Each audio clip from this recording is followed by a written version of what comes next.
Hi, everyone. Welcome to the Nora Sophia Show. I'm Nora Sophia, and you're watching the Connection Channel.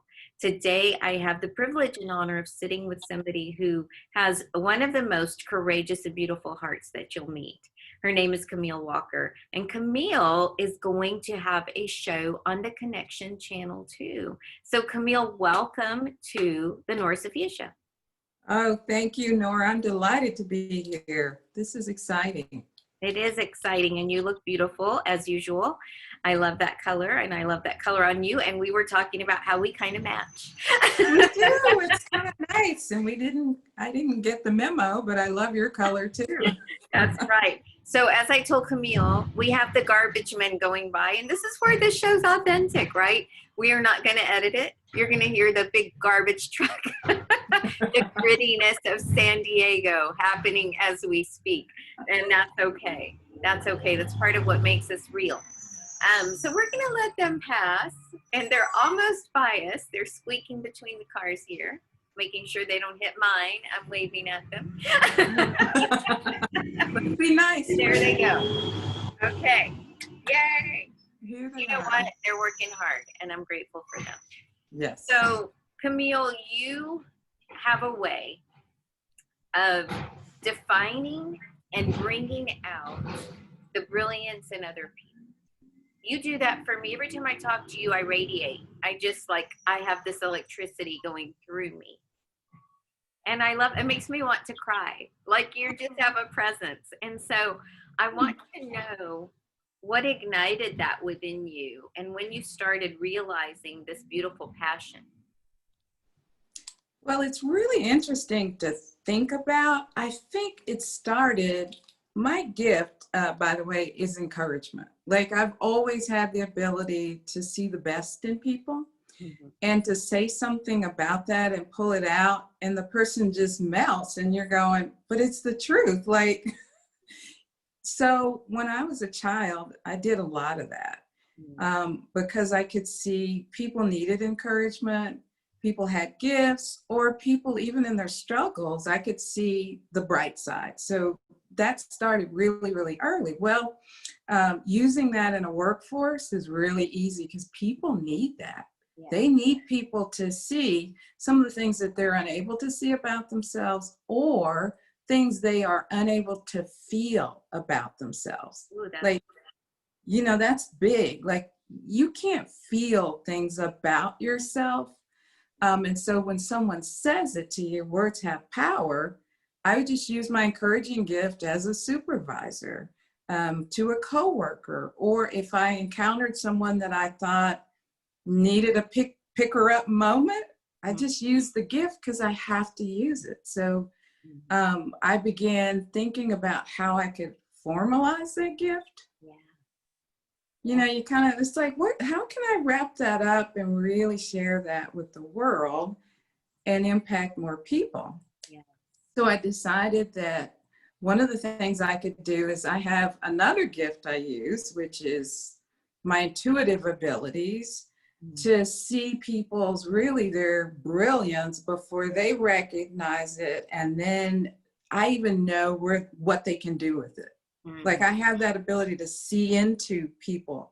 They almost call that's what intimacy is, where you can see into them. And so I can see into them and call it out. And so I decided, you know what?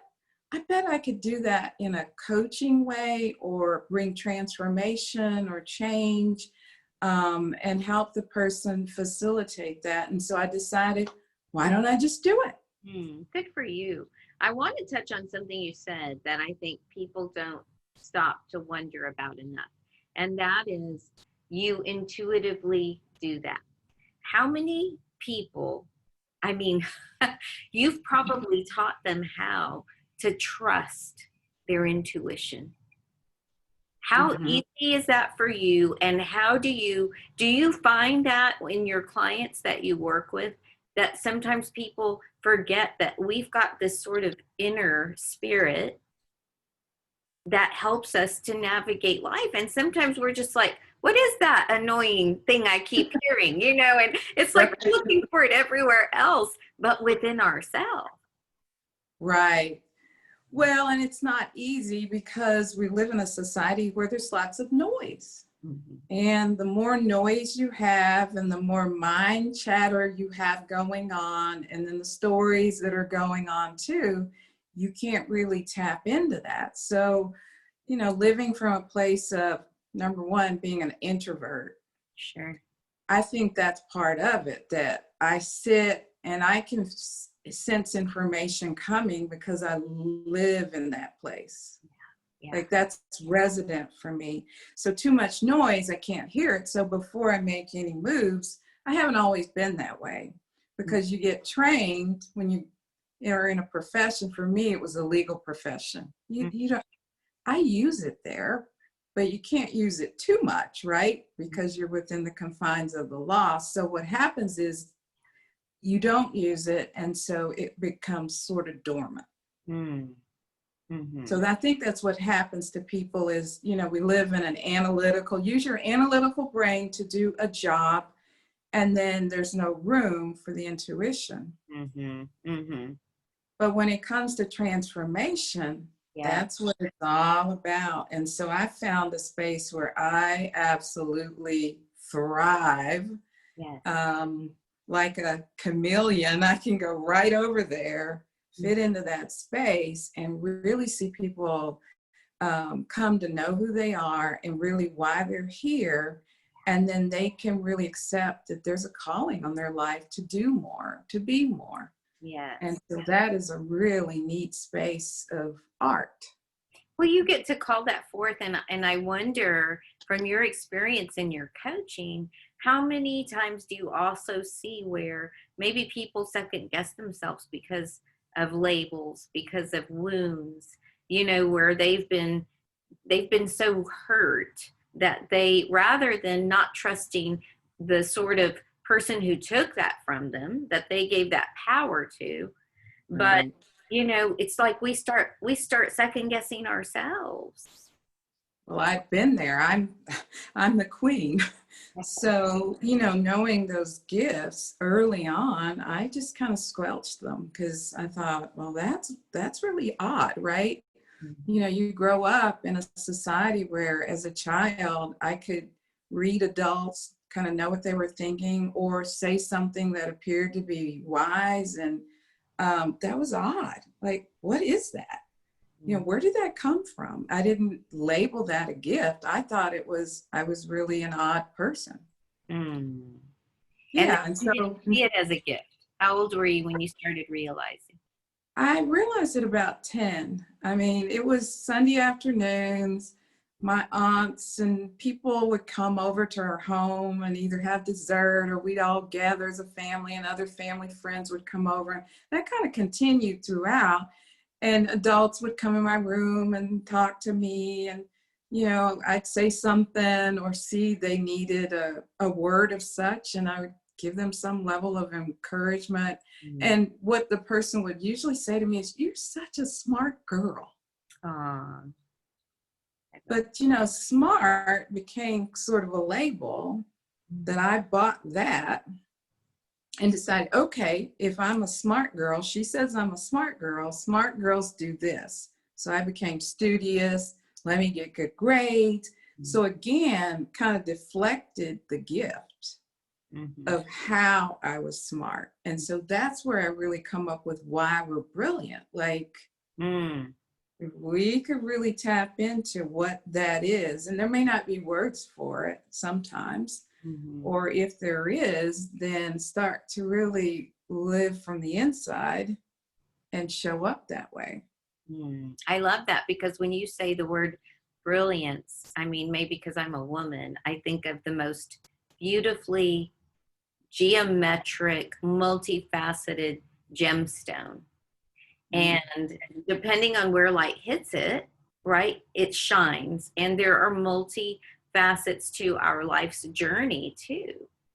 And so when you speak to really radiating that brilliance, it's allowing and the understanding, and this is what I hear you saying, that everything we've been through matters. Everything comes forth, everything shines. Everything, including the circumstances that have not been optimal in my life. You know, I've had a few of those Yeah. too, where things got really hairy and there's been challenges. And, you know, I used to think, oh my God, I mean, that part of my story, now I love that part of my story because I realized what came out of that was just beautiful. I mean, I became more of who I am because of some of the challenges. In Mm. fact, but for the challenges, I'm not sure I would have reached for this level of transformation.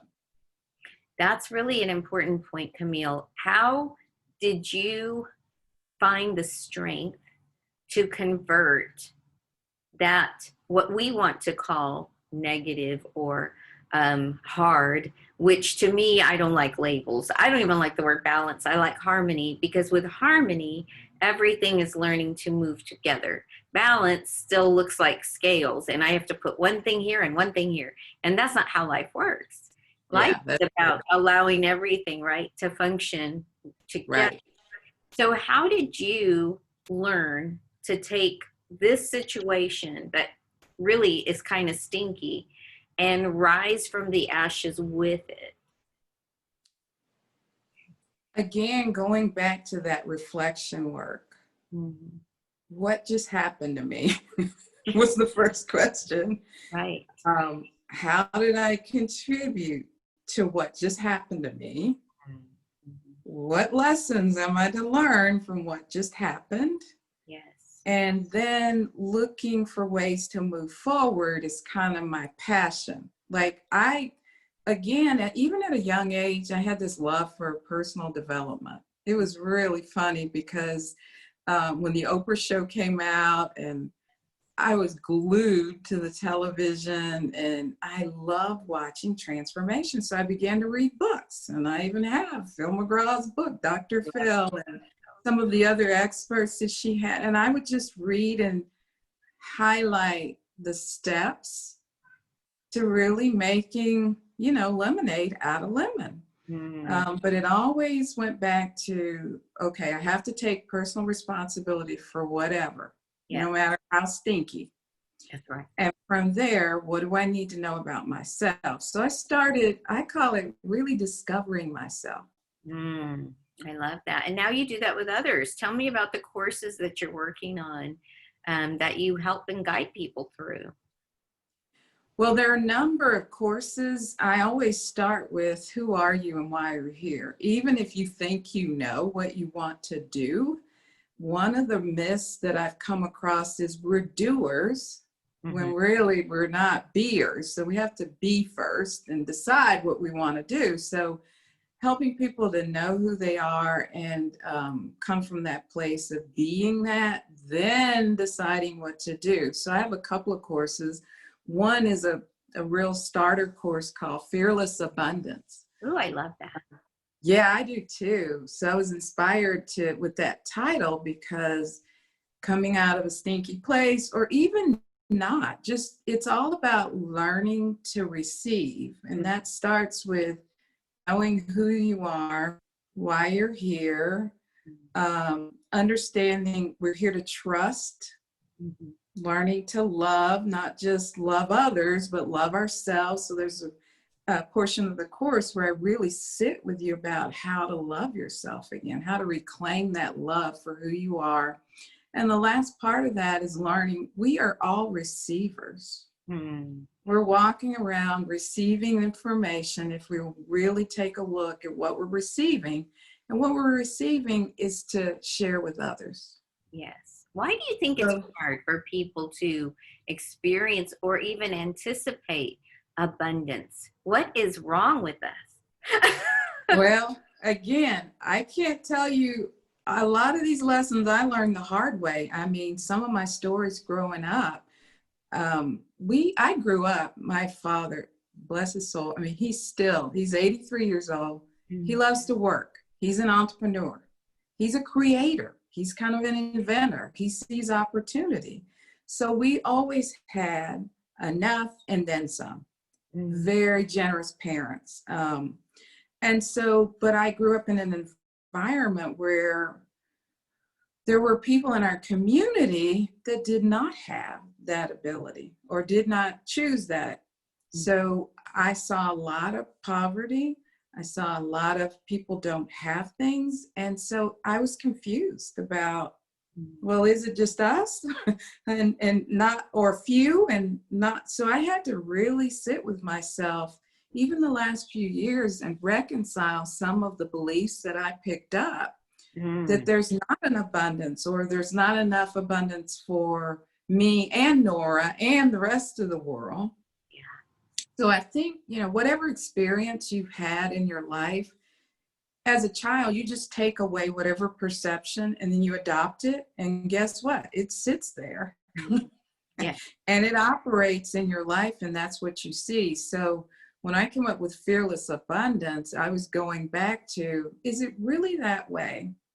So if we think about it, look at the flowers, look at the grass, look at nature. Yes. Is there a shortage? Right. No.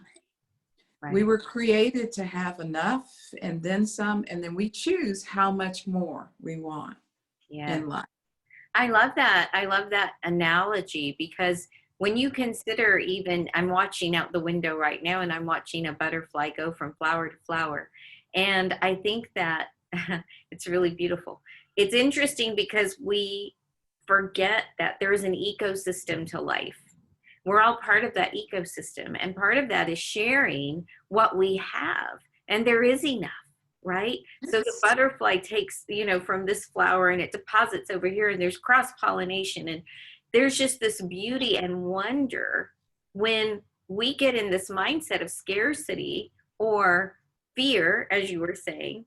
And I love that. I always teach that fear is not bad, but we learn to use fear as a teacher. What do you have to teach me? What are you trying to protect me from? Right. Asking those questions. I always say wisdom demands we ask better questions, not have all the answers. And Right. that's what I hear you saying, is asking yourself, if I'm in this situation that is challenging or hard, how did I contribute to being put here? I am not a victim. And that's what I love. There is no victim script in anything that you've said. No, I've had enough pity parties to figure that out. It was like, is someone out to get me? Did I do something wrong? I mean, I asked all of those questions before I finally got to the realization is not at all. I mean, I may have contributed in some way, but, it's a learning experience. That's it. It's my teacher, and it's time to move on. And so how am I going to do that? And going back to who you are always helps. We are powerful. Yes. And I didn't realize my own level of power just to be me, not to even do anything, just be me. That's right.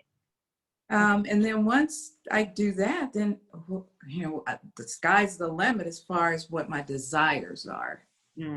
That's so powerful.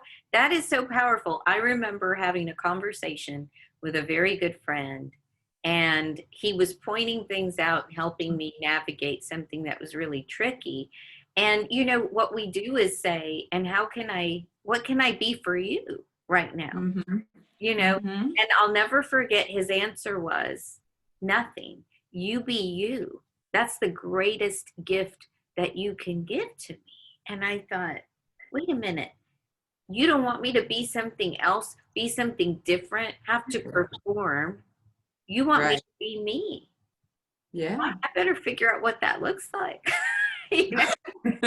Well, you're being that for me now, just by, having this conversation. Like, I get to experience you.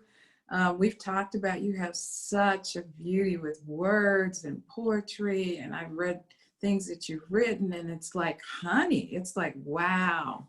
So I get to experience that, because that's not my gift. I've learned to craft writing, but it's not something that flows for me. What flows from you is love, though, and empowering others. Tell me about what you want to name your show, because I love it. Well, I'm just so excited about it, because about 5 months ago, I heard, again, it's these inspirational moments to start a community. And I teach kind of a master class called Money, Miracles, and Meaning. Mm. And I thought, okay, that's an interesting title, and connecting the dots between money, miracles, and meaning. Yes.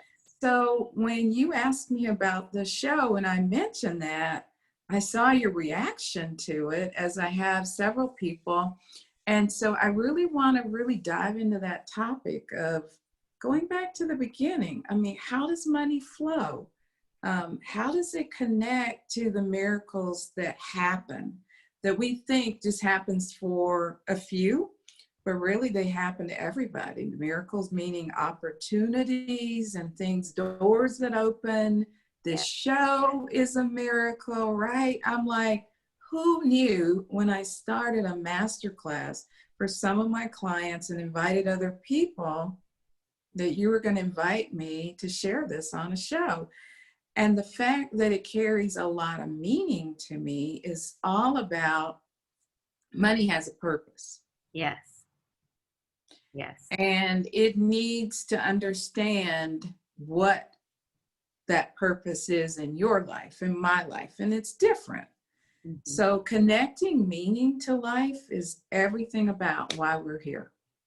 Yes. Yes. So that's what that show's going to be about. So yeah, money, miracles, and meaning. I cannot tell you how excited I am about what will unfold, because I don't really know what will unfold, but I know it will be good. The last few classes I've done, there's been breakthroughs through some of those workshops where people have really broken through some of their identity crisis and some of the myths that they bought into.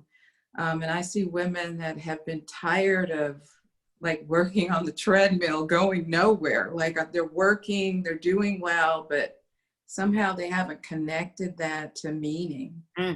It's so true, Camille, and it's so necessary. I remember my dad was not an entrepreneur. My dad was the opposite in some ways. He was very industrious. He was civil service at the local base in San Antonio before BRAC, when there were still bases all over San Antonio, Air Force bases.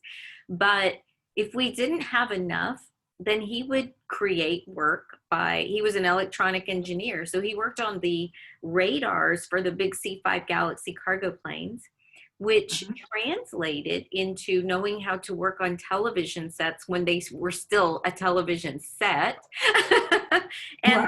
And cars, and so Dad would just go out and ask the neighbors who needed help with their TV or who needed their car worked on.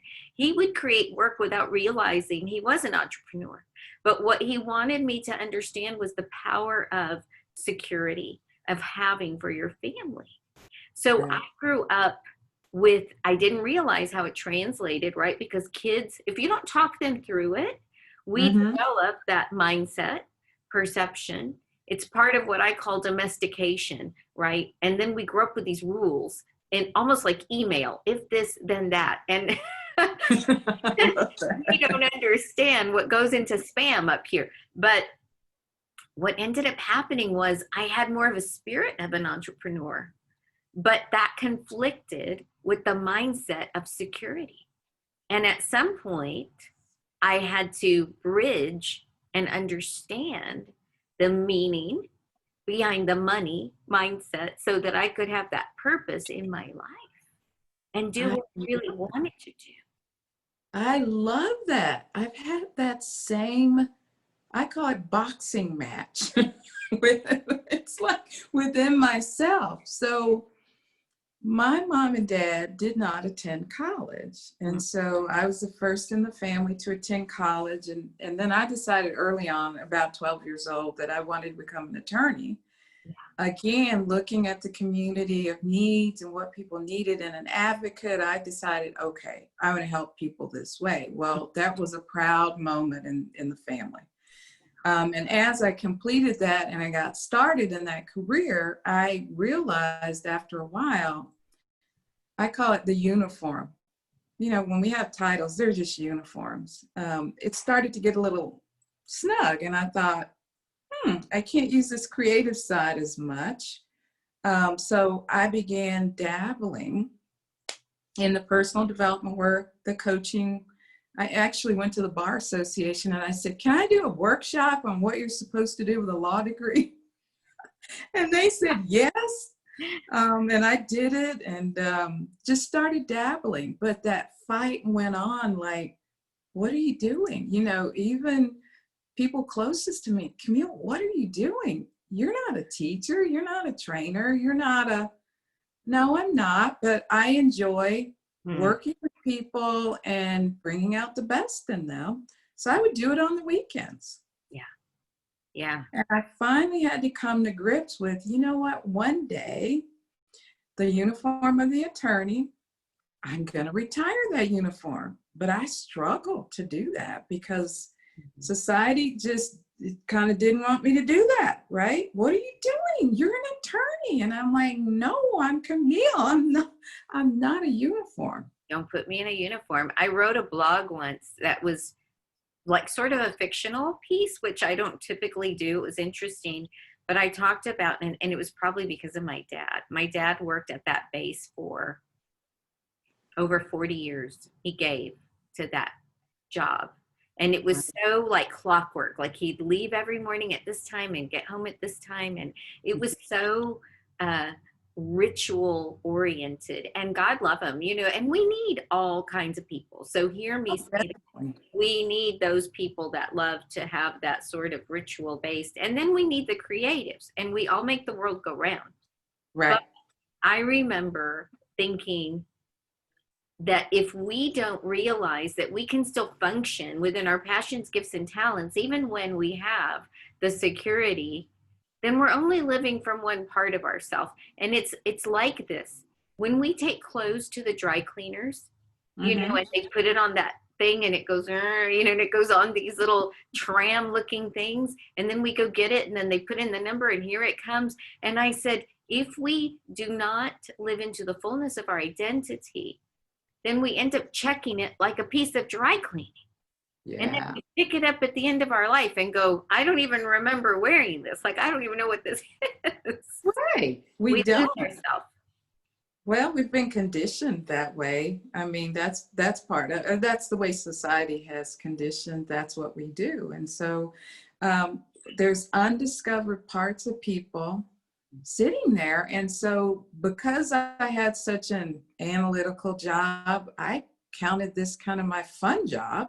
It wasn't work. It was just an opportunity to connect with people on a different level. So after I decided I could have both, here's what I did to satisfy, because one other thing, sometimes I do care what people think. Sure. I have to say that. Yeah. But I said, you know what? I'll just brand myself one happy lawyer. Love it. I love that. And get your people off my back, right? I'm still a lawyer, but I'm also a transformationist and I'm a strategist, and I can bring that to the equation. And so that's how I married the two and decided they could coexist. Yeah. And one wasn't dominant over the other. It's just now that I can decide which part of me do I want to use more. I just decided after a certain length of time, I would put the uniform away, and I didn't want to be the technician and practice law. I want to change the world. I want to connect with people. I want to be there and be fully present for them. And then the other thing is, as I saw people and getting clear on how I could solve their legal challenges, here's what happened, Nora. I would want to follow my clients out to their car and say, okay, let me take that uniform off. Now let me help you rebuild your life. I mean, I'm serious. It would just be this, I wanted to draw myself into their life, and I couldn't do that ethically. Yeah. So I had to decide, okay, I'll just step on the other side. And so I have. We're so grateful because now we get to have Camille, and I call it M cubed, right? Money, miracles, and meaning. I just love it. I love it too. I do too. Now that I know why. So see, following that instinct, to me, it was a crazy thought, like, you want me to do what? But here you are. And then here I am and connected with you and all of the people that will get to experience that connection and that transformation in their life. I'm so honored to be a part of it. Like, you just don't know. When you get to see people's transformation, it's like your satisfaction. It is the currency. It's watching birth. We're in the birth room and we get to watch these new births happen. It's like we're passing out the cigars and the balloons. Great. Yeah, because I don't like blood, so that would have never worked. But this is great. Yeah. So I love the fact that you are part of a connection yourself. I mean, that's what you're doing. You're giving me this opportunity and this platform to do that, and I can't tell you what it means. I mean, if I could express it, it would just be, I just want to shout for joy and just really know that everything's going to be okay. And it's all part of starting with fearless abundance. That's where I started. And then now that brings me to my next season. I wrote about awakening the shining star within you, which is just about that whole awakening in my life, and sharing that. Hopefully it will awaken others that there is a creative side to everyone. Yes.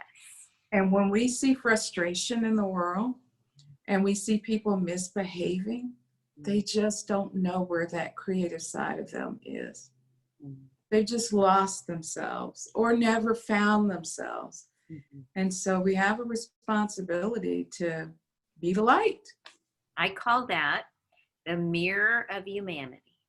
When I'm frustrated and I'm sitting in traffic, or I'm frustrated with whatever or whoever's in front of me, then I call it the mirror of humanity, because I try to find myself in that person. What am I really moved by? And it's probably something in me that I need to work on and change. So I love that. I love that. And I cannot wait. Tell people how to find you, Camille. How can they find you now? Well, they can find me at CamilleWalker.com, most definitely there. And connect with me and send me just a contact. You want to contact me, click a button and you've got me, and you can schedule some time to have just, a discovery conversation if they'd like. Awesome. That's the best way to get me. Awesome. And then they'll find you here. And so Camille will be streaming her show, probably beginning of October is when we're going to launch that. And it will be on demand. So when you all just need an injection of inspiration, then you just click on Camille Walker. So they'll find me that way, or will they find me by the show? They'll find you. Basically, they will go to, obviously, Exposure on Demand, the Connection channel, and then look for the title, the M Cubed Show, Money, Meaning, and Miracles. Money, Miracles, and Meaning. Which one's first? Get me straight. Money, miracles, and meaning. Yeah. Miracles and meaning. We're going to have shirts that have the M cubed, and then people can say, what is that? Well, it's money, miracles, and meaning. I can't wait. Yeah. And I hope they're intrigued and curious about that. It's life-changing. Yeah. Thank you for joining me today. And I know people enjoyed you as much as I have, and look forward to you being a part of our Connection family. I want you to wave so that we can put a picture up for people to see coming soon. How about that? Oh, really? Okay. All right. I'm going to snap a photo, and here we go. Yay. Oh, nice. So fun. Love it. Okay, you guys, be looking forward to seeing Camille.